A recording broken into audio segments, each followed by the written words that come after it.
First tonight, it is a history-making day as same-sex marriage becomes legal in Rhode Island. Early this morning, couples began picking up their marriage licenses across the state, and many wasted no time saying "I do." But the new law is not without controversy. Protesters picketed at several locations across the state today, and in many cases were met by demonstrators countering their protests. Susan Roberts is anchoring our in-depth coverage tonight from Warwick, the site of one of the more high-profile same-sex weddings taking place today. Susan? I got it.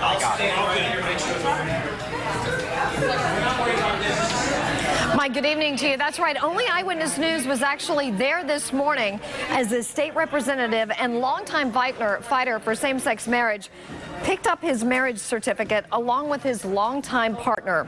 And tonight they're getting ready to finally tie the knot in their home state. And with many other gay and lesbian couples who've waited for so long for marriage equality to become a reality in the state of Rhode Island. Our in-depth coverage begins tonight with Eyewitness News reporter Sean Daly, who's live at Providence City Hall. Susan, Rhode Island is now one of 13 states where same-sex marriage is now the law of the land.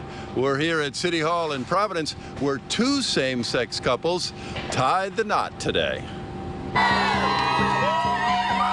Joy was in the air on the steps of City Hall in Providence today. This is day one of same-sex marriage in Rhode Island, and committed couples came here to pick up marriage licenses. Mayor Angel Tavares even married a gay couple. Married couple in the middle. Sorry.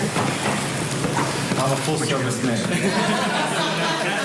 Did it add an extra special something to be married by the mayor? Absolutely. It's very special. It's a personal day for us, but this is also a great political victory. A day that I hope that when we look back on, we can really be proud of as a city, a state, and a country.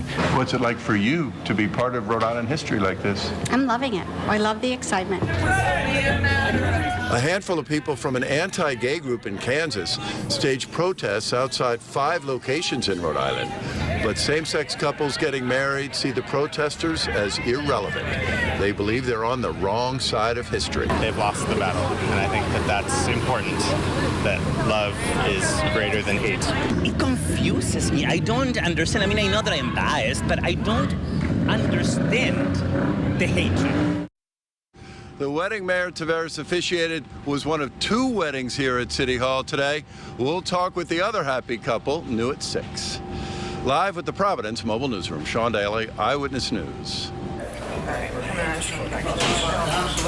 And back live now here in Warwick, where a very special ceremony is getting ready to take place. Today marks 32 years together for State Representative Frank Ferry and his longtime partner, Tony Caparco. And only Eyewitness News was actually there this morning as they began their celebration at Warwick City Hall.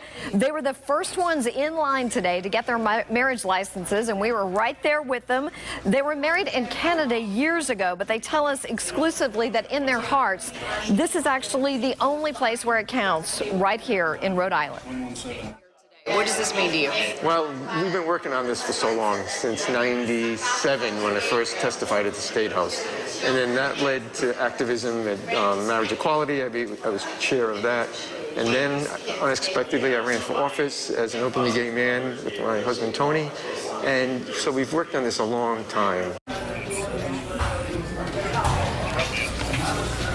Rhode Island House Speaker Gordon Fox, who is openly gay, will actually officiate tonight's ceremony. And get this, Governor Lincoln Chafee will be standing in as Ferry's best man. We'll have much more from the happy couple coming up a little bit later on Eyewitness News at 6.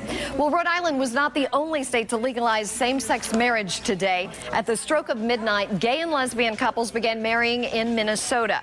The mayor of Minneapolis officiated more than 40 weddings during the overnight hours. Same-sex marriage is now legal in 13 U.S. states, as well as the District of Columbia.